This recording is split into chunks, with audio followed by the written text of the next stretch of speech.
जय माता दी। प्रिय भक्तों, आप सबका अपने चैनल मन की शांति में बहुत बहुत स्वागत है। आज आप सब जीवित पुत्रिका व्रत कथा को सुनेंगे। इस साल जीवित पुत्रिका का व्रत 14 सितंबर को रखा जाएगा।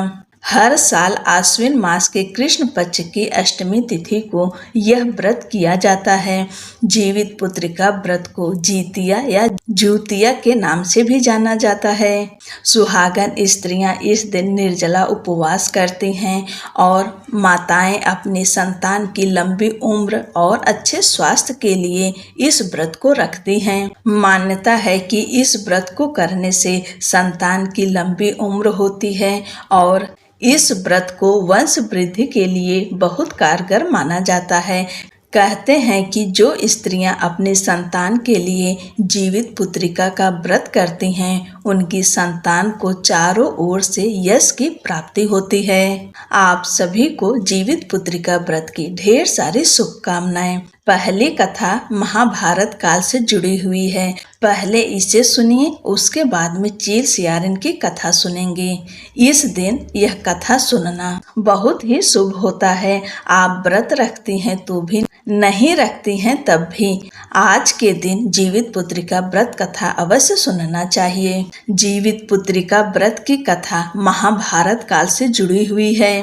प्राचीन कथाओं के मुताबिक महाभारत युद्ध समाप्त होने के बाद अश्वत्थामा अपने पिता की मृत्यु का बदला लेना चाहता था। इसी बदले की आग में वह रात में छुपकर पांडवों के स्थान पर गया। वहां जाकर उसने पांडव समझकर पांडवों के 5 पुत्रों को मार डाला। पांडवों को अश्वत्थामा की इस हरकत पर बहुत गुस्सा आया, इसलिए अर्जुन ने अश्वत्थामा की मणि छीन ली। जिसके बाद अश्वत्थामा पांडवों से और अधिक क्रोधित हो गया। उसने योजना बनाई कि वह उत्तरा के गर्भ में पल रहे बच्चे को भी जान से मार देगा। इसके लिए उसने ब्रह्मास्त्र का प्रयोग किया। भगवान श्री कृष्ण जानते थे कि ब्रह्मास्त्र को रोक पाना असंभव है, लेकिन उन्हें पांडवों के पुत्र को भी बचाना था। इसलिए भगवान श्री कृष्ण ने अपने सभी पुण्य का फल एकत्रित कर उत्तरा के गर्भ में पल रहे बच्चे को दे दिया। इसके फलस्वरूप वह बच्चा पुनर्जीवित हो गया। यह बच्चा ही बड़ा होकर राजा परीक्षित बना। उत्तरा के बच्चे को पुनर्जीवित करने की वजह से ही इस व्रत का नाम जीवित पुत्रिका व्रत पड़ा। तब से ही संतान की लंबी उम्र और स्वास्थ्य की कामना के लिए जीवित पुत्रिका का व्रत किया जाने लगा। अब दूसरी कथा सुनते हैं। एक समय की बात है, किसी वन में एक चील तथा सियारिन रहती थी। चील तथा सियारिन में गहरी मित्रता थी। चील तथा सियारिन दोनों हर काम को मिल बांट के करती और प्रेम भाव से रहती थीं। एक बार कुछ महिलाएं जंगल में आईं और वह किसी जीवित पुत्रिका व्रत की आपस में बात कर रही थीं। यह सब देख चील के मन में जिज्ञासा जग गई। वह महिलाओं के पास गई और व्रत के बारे में पूछने लगी। महिलाओं ने जीतिया व्रत के बारे में चील को बताया। चील तुरंत अपने मित्र सियारिन के पास गई और उसको जीतिया व्रत के बारे में बताया। व्रत को बताने के बाद चील तथा सियारिन ने निर्णय लिया कि वे दोनों भी जीतिया माता का व्रत और पूजा विधि विधान से करेंगी। चील तथा सियारिन ने जीतिया माता का व्रत का संकल्प लिया और शाम को पूजा की। पूजा के बाद ही चील और सियारिन को भूख लगने लगी। सियारिन अपनी भूख बर्दाश्त न कर सकी और वह जंगल में शिकार करने चली गई। सियारिन जब मांस को खा रही थी तब चील ने उसे देख लिया और व्रत तोड़ने के लिए सियारिन को बहुत डांटा, लेकिन चील ने अपना व्रत नहीं तोड़ा। वह सच्चे मन से जीतिया व्रत को पूर्ण किया। अगले जन्म में सियारिन और चील का जन्म बहन के रूप में एक प्रतापी राजा के यहाँ हुआ।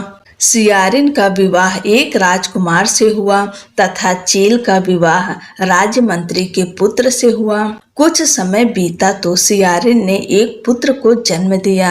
जन्म के कुछ दिन बाद ही उसके पुत्र की मृत्यु हो गई। सियारिन के पुत्र के मृत्यु के बाद उसकी बहन चील ने भी एक पुत्र को जन्म दिया जो जीवित तथा स्वस्थ था। यह देख सियारिन को अपनी बहन चील से ईर्ष्या होने लगी। सियारिन ने अपनी बहन के पुत्र तथा पति को जान से मरवाने की कोशिश की, परंतु दोनों ही बच गए।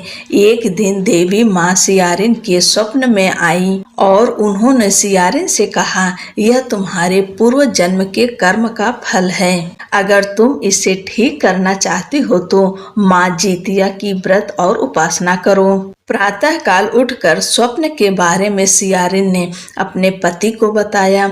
सियारिन के पति ने यह सुन सियारिन को व्रत करने की अनुमति दे दी और उसकी बहन चील से माफी मांगने को बोला। इसके बाद सियारिन अपनी बहन चील के घर गई और उससे अपने गलतियों की माफी मांगी। सियारिन को उसकी गलतियों पर पछतावा देखकर चील ने उसे माफ कर दिया। अगले साल जीतिया व्रत पड़ा। यह व्रत सियारिन और उसकी बहन चील दोनों ने एक साथ रखा। माता जीतिया सियारिन के व्रत से प्रसन्न हुई और उसको पुत्र प्राप्ति का आशीर्वाद दिया।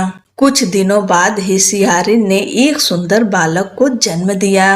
अब दोनों बहन प्रेम भाव से खुशी खुशी रहने लगी।